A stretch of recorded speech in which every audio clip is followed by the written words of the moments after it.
Alors, dans cette vidéo, on va créer un utilisateur pour pouvoir se connecter éventuellement. Ici, j'ai fait un fichier à part. C'est peut-être que vous, c'est tout dans votre fichier serveur. J'ai séparé mes routes en deux fichiers. Euh, si vous êtes dans votre fichier serveur à la base, vous allez avoir utilisateur. Moi, dans mon cas, j'ai juste c'est ici parce que quand je viens définir ma route utilisateur, je viens préfixer toutes mes routes avec utilisateur comme ça. Donc ensuite, pour ce que je m'en viens ici. Donc on a besoin de deux routes quand on a des utilisateurs, une pour l'inscription, donc pour créer un compte, puis une autre pour se connecter par la suite. Donc la stratégie est pas trop compliquée. On va avoir un élément qui va être unique, souvent ça va être le courriel, puis on va s'assurer que l'utilisateur n'existe pas déjà, pas créer un doublon. Puis ensuite, on va prendre le mot de passe qui a été fourni, on va le hasher. Hasher, ça veut dire quoi? Ça veut dire qu'on va l'encrypter avec une chaîne de caractères aléatoires. Donc, on va appeler ça du sel. On va faire plusieurs tours d'encryptage avec des chaînes aléatoires comme ça pour créer un mot de passe qui est unique. Ça veut dire qu'on ne peut pas revenir en arrière. On ne peut pas décrypter un mot de passe. On peut juste l'encrypter et quand ça va être le temps de faire la connexion, on va refaire le même processus puis on va comparer les deux ensemble. Donc, puis on a une librairie évidemment pour ça. Lorsque le mot de passe est encrypté, bien, on va enregistrer l'utilisateur dans la base de données. Puis, on va éventuellement créer un jeton, mais ça, on va le faire au cours 14. Donc, pour encrypter les choses, on a besoin d'une librairie spéciale qui s'appelle bcrypt. Donc, npm install bcrypt.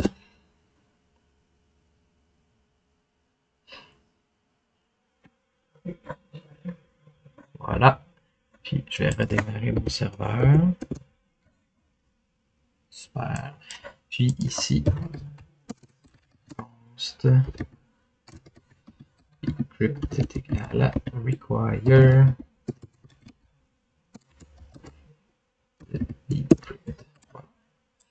Ce qu'on veut faire ensuite, c'est, on va commencer par récupérer les informations qu'on envoie dans le formulaire d'inscription. Donc, souvent, ça va être le nom d'utilisateur, le mot de passe, peut-être qu'il y a d'autres informations, le nom, le rôle si c'est un admin, etc., etc. Donc, souvent, ça va être dans le body. Récupérer. Body égal à rec. Puis, ce qu'il va faire attention aussi, c'est on n'oublie pas de valider comme dans la vidéo précédente. Mais là, je ne vais pas le faire parce que sinon la vidéo va être trop longue. Valider les infos. Fait que là, moi, je veux vérifier, est-ce que mon utilisateur existe? Fait que pour ça, en fait, qu'est-ce que j'ai besoin? J'ai besoin du mot de passe et du courriel. Courriel, mot de passe, MDP, puis rec.body. Fait que tout ça, en fait, ça, c'est les champs du formulaire, le name là, qui sont envoyés avec le body depuis le front-end. Donc, moi, ce que je vérifie, est-ce que mon utilisateur existe?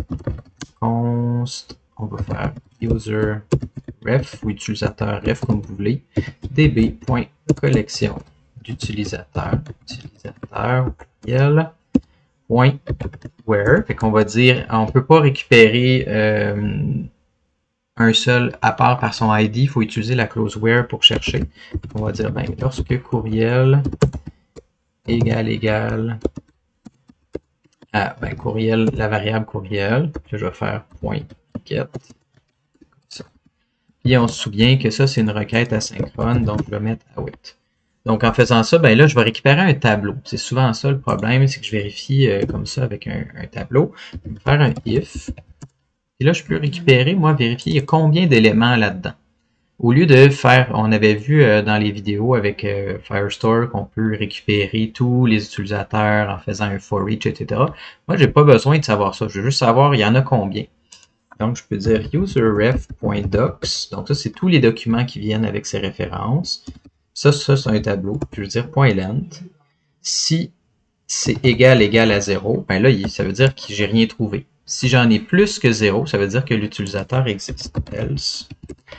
Fait que si il y a déjà, si on voit qu'il y a plus qu'un élément qui a le même nom, ben, je pourrais retourner une erreur tout de suite.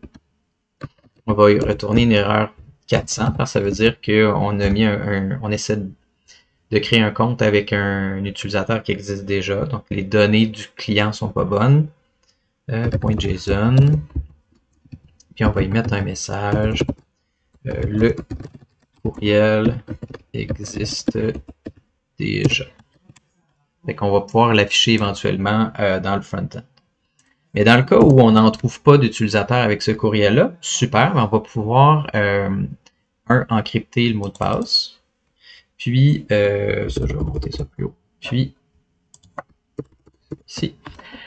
Pour faire ça, donc on va se faire une variable hash qui va être bcrypt.hash. Ça. Puis ça aussi, c'est une requête qui est asynchrone. Donc, je vais mettre un await devant. Puis, je vais mettre la donnée que j'aimerais hasher et le nombre de tours d'encryptage que j'aimerais faire. Donc, moi, c'est mon mot de passe que je veux encrypter. MDP. Puis, je vais dire 10. 10, c'est un bon chiffre. Plus que ça va faire que la requête va être longue. Moins que ça sera peut-être pas assez sécuritaire. Donc, voilà. Fait que maintenant, ce que je pourrais dire, c'est mon body, c'est toutes mes infos de mon utilisateur. Fait que ce que j'aimerais, regardez bien, const utilisateur, juste pour que ça soit plus clair, on va faire un objet, puis je vais rajouter tout ce que j'ai dans rec.body. Puis maintenant, normalement, si j'avais une propriété MDP, ben, je vais venir l'écraser en fait avec le hash. Donc, j'étale toutes les propriétés existantes et je remplace par la suite. L'ordre est important. Donc, la propriété MDP, maintenant, c'est hash qui va être ajouté. Puis, db.collection utilisateur.add. Puis là, je vais ajouter mon utilisateur. Puis, ça, c'est, on va faire un await. Puis, si tout est tigidou, ben, je vais retourner un message de ma requête disant que l'utilisateur a bien été ajouté. Res.status de 200. .json. On va se faire un message. L'utilisateur a été ajouté. On va tester ça. Normalement, tout devrait être pas pire. Je vais m'assurer que j'ai tout effacé dans ici, dans ma base de données, avant d'essayer de créer un nouvel utilisateur. Vous voyez, j'ai pas de collection utilisateur. Je m'en viens dans Postman, je m'en vais dans Inscription. Puis, le fait que j'ai étalé les règles, ça me permet de rajouter des informations. Là, par exemple, je pourrais avoir un nom, je pourrais avoir un rôle, je pourrais avoir une adresse, etc.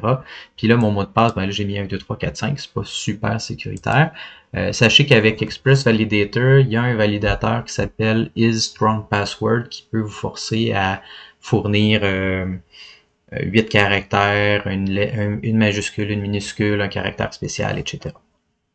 Alors moi, je vais tester ça ici. Puis normalement, vous voyez, l'utilisateur a été ajouté. Si je viens dans ma base de données maintenant, j'ai mon utilisateur.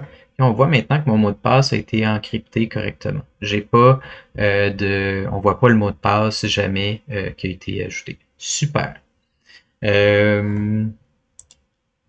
Si je reviens ici, évidemment, ce qui serait encore mieux, ça serait qu'on enveloppe tout ça avec un try and catch, comme on a vu dans la vidéo sur la gestion des erreurs. Puis, ça serait de documenter aussi là, ma route, puis de valider les infos en premier lieu. Sinon, voilà, ça fait le tour sur comment créer un utilisateur.